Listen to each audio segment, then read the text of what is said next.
Hallelujah hallelujah प्रार्थना करूया. परमेश्वर पिता बाबा समोर दिवसाबद्दल तुझ्या आपण म्हणतो. महान परमेश्वर आशीर्वाद परमेश्वर तुमच्या वचनाचा आम्हाला प्रत्येकाला सहाय्य कर. या सर्व पापांच्या अपराधांची क्षमा करू. ही प्रार्थना आम्ही आमच्या प्रभू येशूच्या नावाने करतो.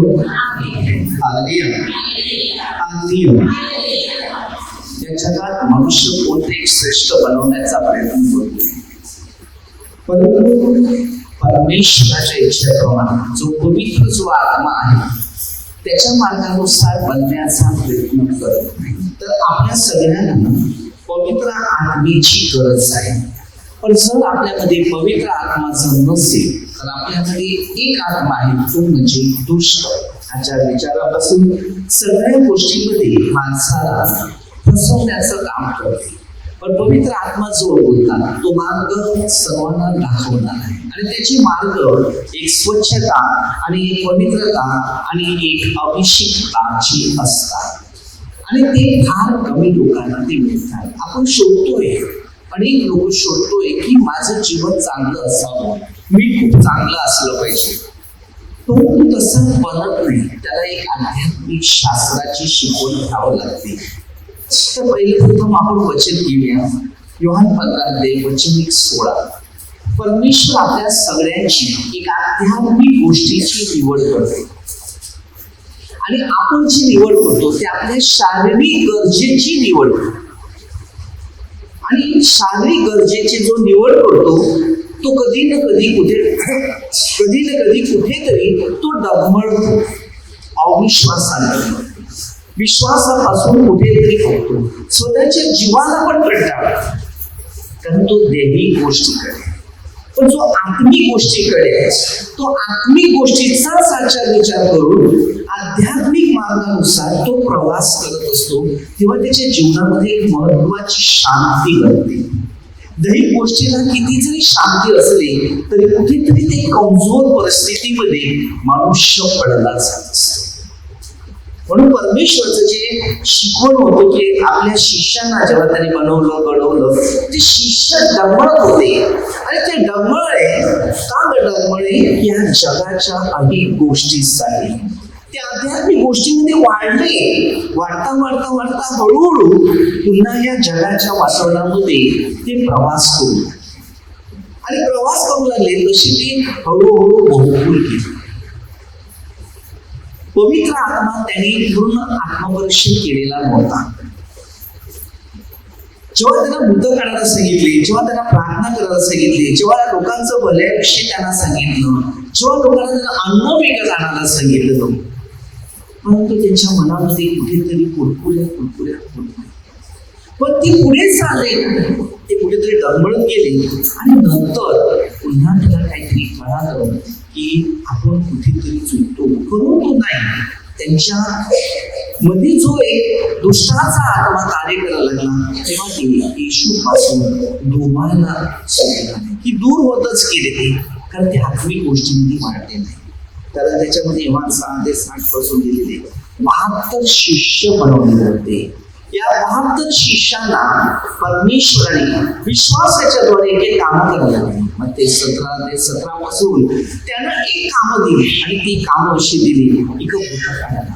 परंतु ते कुठेतरी कमजोर झाले की त्यांना हे भूत काढता आलं नाही, कारण त्यांच्यामध्ये जी भूक होती पोटात अन्न पाणी खायचं जो स्वभाव होता, जो सुवास होता, त्याच्यासाठी ती कुठेतरी आत्मिक गोष्टी विसरून. आपल्या जीवनामध्ये आपण बरेच लोक प्रभूमध्ये येतो, नंतर आत्मिक विचार विसरून जातो, दैहिक विचार आपण विसरून जातो. हालेलुया. कारण दैहिक पवित्र आत्मेच्या द्वारे दैहिक शारीरिक गोष्टी आम्ही या जागतिक मोहामध्ये ते देह आम्ही घालून बसतो. आत्मिक शक्तीमध्ये लोकमध्ये 3:22-23 मध्ये पवित्र आत्मा देहाच्या रूपाने आला.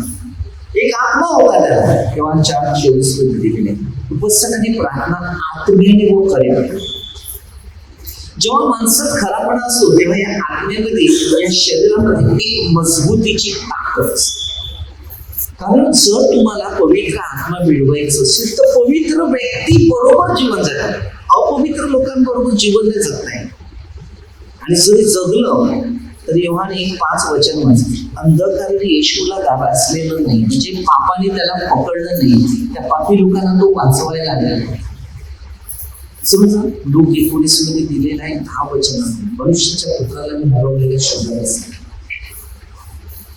आपल्या जीवनामध्ये शोधा तर तो सापडणार.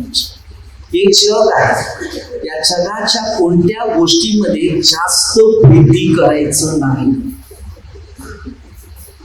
कधीच तुम्हाला उपयोगी येणार नाही.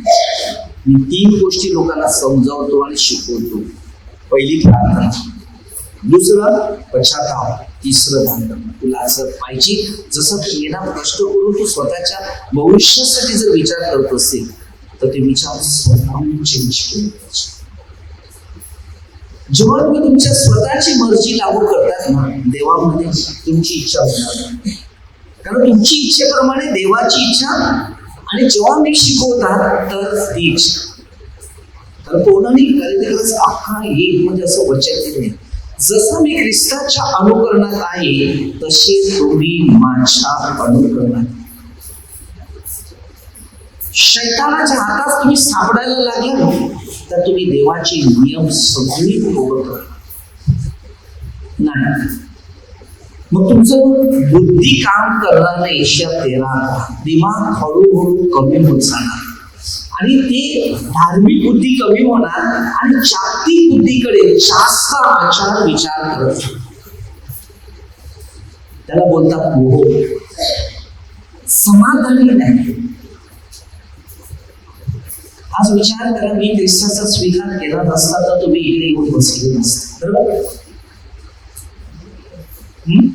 तुम्हाला नवीन जीवन आहे परमेश्वराने दिलेलं आणि या नवीन जीवनामध्ये तुम्ही इथे पोहोचले.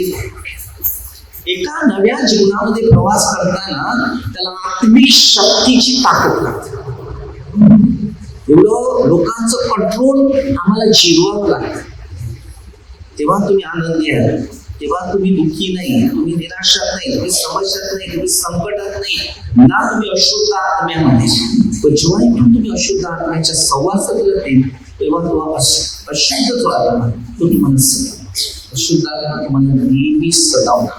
मग पौलाने काय सांगितलं होतं रोमकरात 7:15 तर 17 पर्यंत पुढे, मी काय करतो मला नाही माहिती, माझ्यामध्ये वसणारं पाप तेच करते.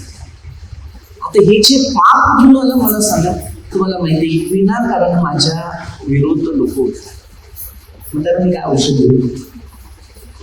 हे बघा, धार्मिक एक व्यक्ती असते, जेवढं त्यांच्या विरोध जाईल तेवढी ते मजबूत राहील. कारण ते 5व्या अध्यायामध्ये 2 पासून येशूने त्यांना शिकवलेले. आम्ही आध्यात्मिक शिक्षणाची ओळख म्हणून आम्ही शांत असतो. देव बघेल आणि देव सगळ्यांना बघेल. कारण शास्त्र तसं आहे, आम्हाला शास्त्राप्रमाणे वागावं. चांगलं करा, करत राहा, चूक मी करतो असं नका सांगा. पवित्र आत्मा कधी बडाई मारव. त्याचा अर्थ असा आहे की माणसाला प्रत्येक गोष्टीमध्ये यशा 11:2 मध्ये समंजसपणा बनवून देतो, समजून त्याला मार्गदर्शन करण्याचं काम. म्हणून जेवढं दुःख येशूपासून सहन करेल ना तेवढा मनुष्य स्ट्रॉंग बनेल. पण जगापासून सगळ्या गोष्टी निर्माण होईल कारण आपल्या प्रत्येकाच्या पाठीमध्ये अनेक प्रकारच्या समस्या तयार. पवित्र आत्मा ताकद देते. रोमकरास 8:मध्ये मस्त भाषण करते. आत्मा ही अशक्तपणामध्ये हातभार देतो. कारण तोच परमेश्वर तुमच्या बरोबर आहे, तोच तुम्हाला मजबूत देतो. कोण ते समजतो. पण ही गोष्टीमध्ये तो आपल्याला शिकवतो रोमनकराच्या लोकांना की मी परमेश्वराच्या बरोबर आहे. परमेश्वर सर्व काही आम्हाला, त्याला त्याच्याद्वारे मी माझ्यामध्ये ख्रिस्त आहे तोच. 14 पत्र त्याने अशी दिलेली आहे की लोकांना शिकवावं. जशी प्रभूची 14 स्थानं घेतली तशा प्रकारे त्यांनी ती पत्र बनवली आणि त्या पत्रामध्ये अनेक ठिकाणातून लोकांना मार्गदर्शन केलं, घडवलं. आजपर्यंत ती पत्र जिवंत आहे आणि त्याला म्हणतात ते पवित्र शास्त्र.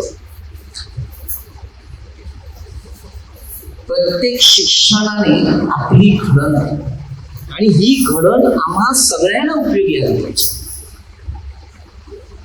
कारण ख्रिस्त कुठे जगतो आपल्यामध्ये, जेव्हा आपल्यामध्ये पवित्रता आहे तेव्हा तो आपल्यामध्ये राहतो. तेव्हा 15:4 दिले तो बोलला, माझ्यापासून वेगळा असल्यास तुला काहीच करत नाही. म्हणजे येशूपासून दूर जर झालं ना तर नाही. मी अनुभव घेतो लोकांचे, येशूने सगळ्यांना जे पाहिजे ते पुरवलं पण नंतर सगळे बदलून गेले. मी अनेक लोकांचे हेच विचार करत आले नाही, काय पाहिजे तेव्हा लोक देवामध्ये एवढे धावतील आणि देवाने जर काय द्यायला सुरुवात केली ना दिलं ना आता सांगतो बस मी फक्त तुझ्याकडे येऊन हा कधी विचार असा करायचा. उलट देवामध्ये वाढायचं आणि नेहमी धन्यवाद करत राहायचं की प्रभू तुमच्यामुळे मी आहे, तुमच्यामुळे ते आहे. तेव्हा तुमचे फायदे. देवापासून दूर राहणारा कोणताही माणूस असो, कठीण परिस्थिती वाढली जातात, समस्या वाढल्या जातात, संकट वाढली जातात, आपत्ती वाढली जातात, दुःख वाढली जातात, निराशा वाढली जातात आणि नंतर आपल्याला कळते की काय झालं. कारण देवाचं कसं आहे माहितीये का, परीक्षातून पास जाणारा माणूस त्याला आशीर्वाद. तुमच्यामध्ये अनेक परीक्षा आहेत आणि त्या परीक्षातूनच पुढे जायचं. आता मी परीक्षा आहे, आता मी आहे तो परीक्षेतूनच पुढे जातो का नाही. माझ्या परीक्षा होता याको पण बोलतो तुम्हाला नाना प्रकारच्या परीक्षेत तोंड द्यावं लागेल. ही जी परीक्षा असते आणि ह्याच्यातून तुम्ही पुढे जाणार तेव्हा तुमच्यामध्ये एक मजबूती. याकोबाच्या पत्रामध्ये हे चांगले मार्गदर्शन केलेले 5च आहेत, जास्त नाही ते अध्याय. आणि ह्या 5व्या अध्यायामध्ये चांगल्या रीतीने मार्गदर्शन केलेलं आहे आणि तेच मार्गदर्शक आपल्या सगळ्यांना मजबूत आहे. प्रत्येक मनुष्य वचनाने व सामर्थ्याने अभिषेकताने बनलाच पाहिजे, तेव्हा तुमच्यामध्ये एक शांती प्रकट होईल. म्हणून 14:27 मध्ये कसं वचन दिले, तुम्हा शांती असो जग देणे कशी नाही. तुम्ही जगात शांती शोधतात पण ती शांती तुम्हाला शांती म्हणून मिळाली. तुम्ही देहासाठी अनेक लोक काळजी करतात, देह माझं माझ्या मुलाबाळांचं, पण ते 10 ते 39 पासून दिले नाही.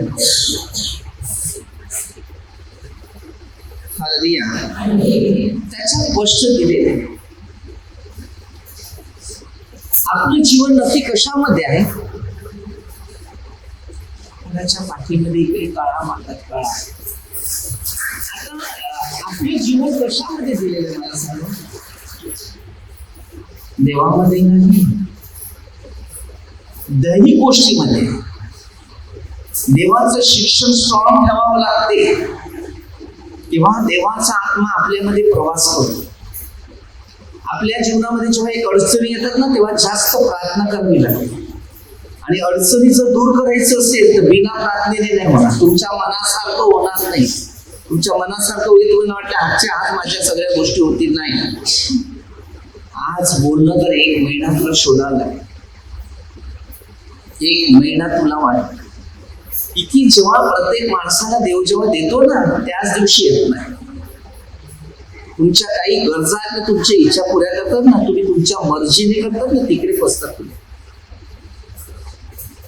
कुठलंही तुमच्या प्रत्येक गोष्टीचं उत्तर पाहिजे असेल ते परमेश्वराच्या जवळ आहे, पण माणसाजवळ नाही. आणि जर माणसाजवळ जर तुमच्या जीवनामध्ये जर अशा होता तर मनुष्य देवच बनला असता.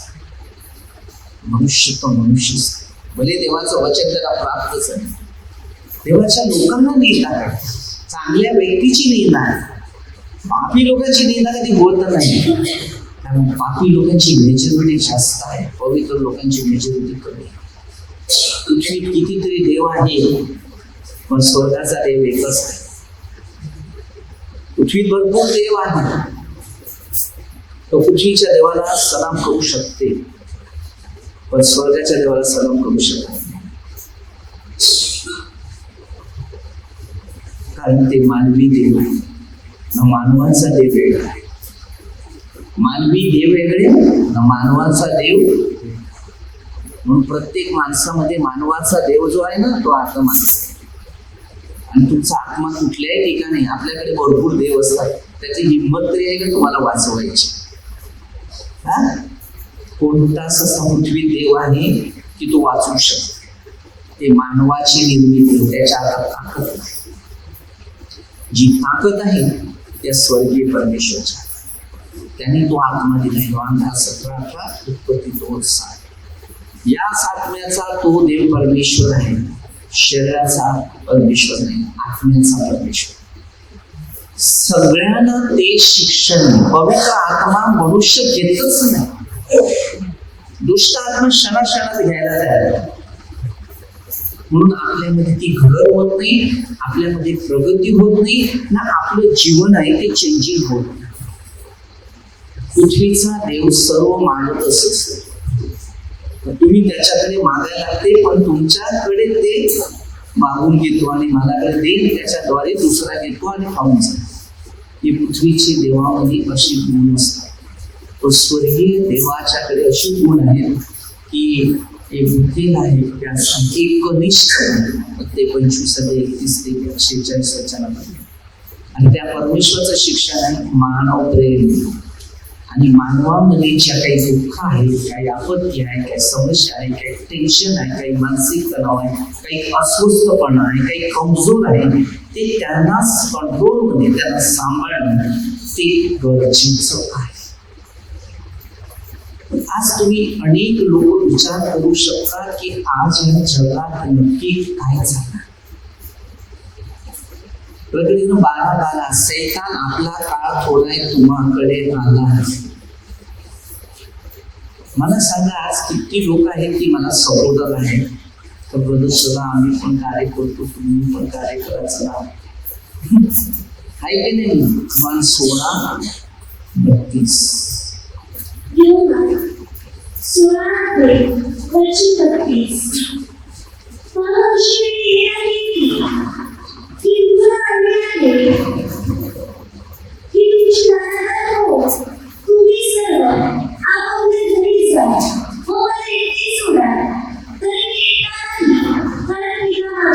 तो परमेश्वर भरवसा ठेवून चाललेला होता प्रभू येशू.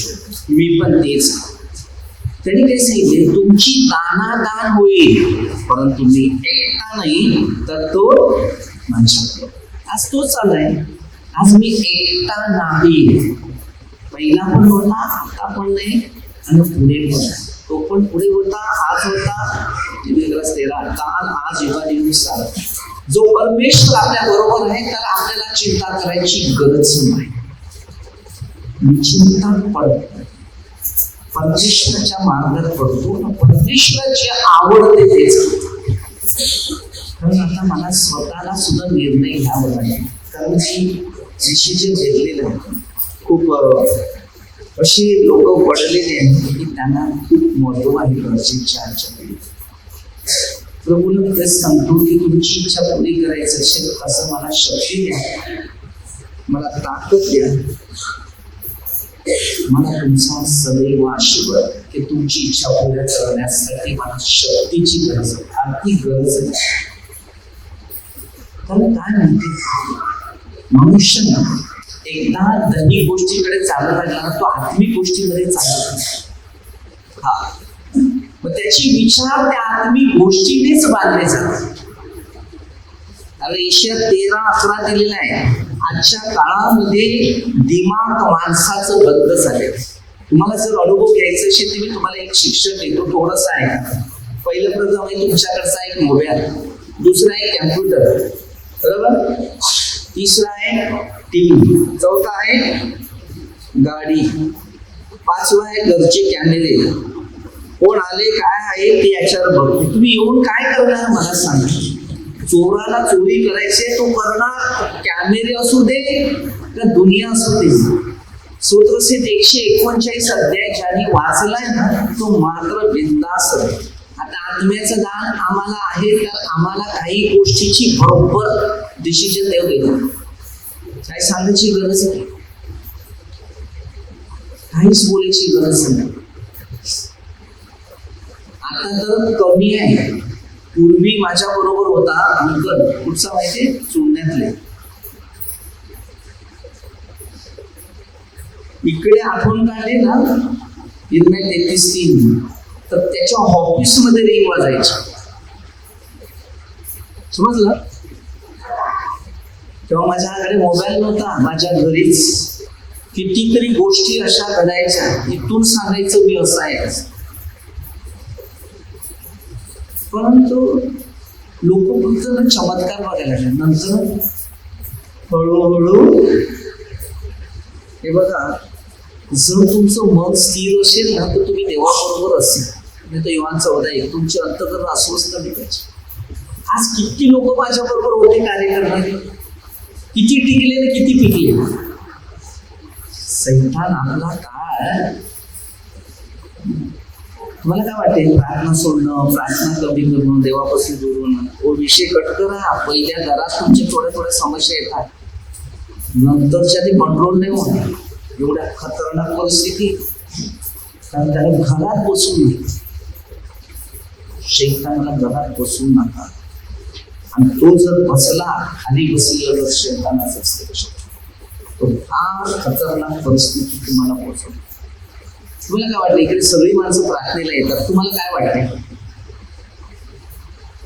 मग ते 9 अध्याय जर वाचलं असेल ना तुम्हाला 1 ते 8 पर्यंत, तर तुम्हाला अनुभव येईल. स्पष्ट भाषांतर आहे. येशू अंतर आत्म्याने लोकांना ओळखायचा.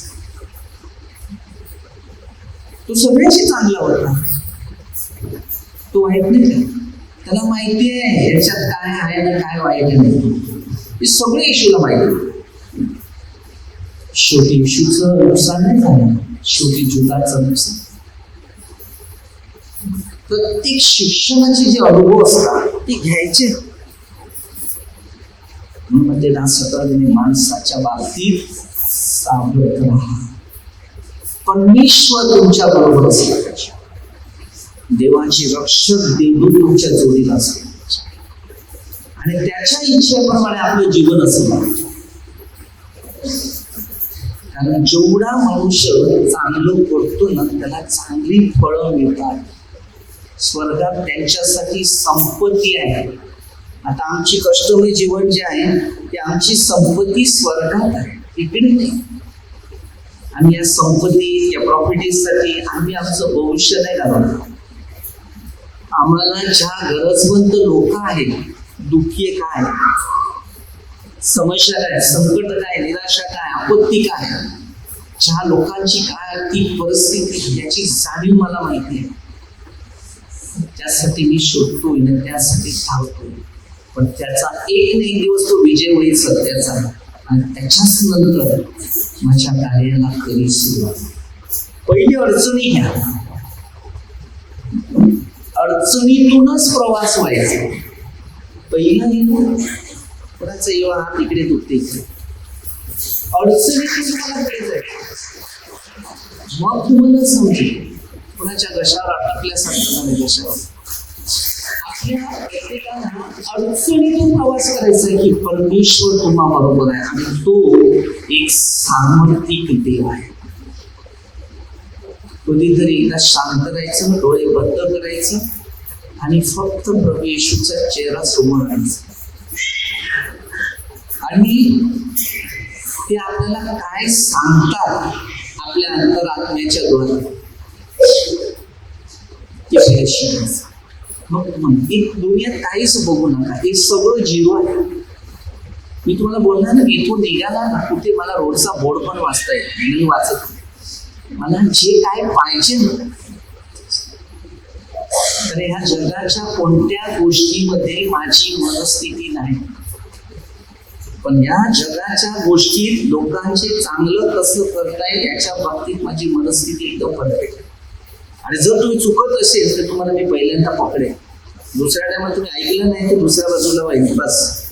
आता बस झालं, तुम्ही स्वतःची आपल्या पायऱ्या उचला, ते तुम्हाला कळेल की तो भार काय असतो. मग ते 16:24 आपला स्वतःचा बंधस्तंभ उचला आणि माझ्या परमेश्वर आपल्या स्वतःला सांगतो आणि माझ्या मध्ये. मग ते 9:9 मग ते 4:19 पेत्राने विचार माझ्या तुला मी माणसं पकडणार. ती माणसं आध्यात्मिक शिक्षणासाठी त्याच्यातलं मला हे वचन मिळालं होतं ना. ही माणसं अशी पकडली की त्यांना आध्यात्मिक शिक्षणाकडे न्यावं. आपण नाही, आध्यात्मिक शिक्षणातून आपण जागतिक शिक्षणाकडे उतरत असेल तर कुठेतरी तुम्ही चुकीच्या रस्त्यावर प्रवास. आणि हेच तुम्हाला नुकसान आहे, बाकी काही नुकसान नाही. प्रत्येक शिक्षणाला पवित्र आत्म्याची शक्ती पाहिजे. देवाशी एक व्हा, माणसाशी एक होऊ नका. मस्ते 10-11 माणसाच्या बाबतीत पूर्ण समजायचं. आपण छोटीच एक प्रार्थना करायची की परमेश्वराचा आत्मा आपल्या हमेशा जोडलेला असावा. मग त्या सदैव 20 वचन पवित्र आत्म्याच्याद्वारे आपलं जीवन राहून विशेष प्रार्थना सर्व म्हणजे लोकांतर्गत सर्व पोलिस करून भेटलो. ही प्रार्थना मी आमच्या प्रभू येशूच्या नावाने करतो. हालेलुया.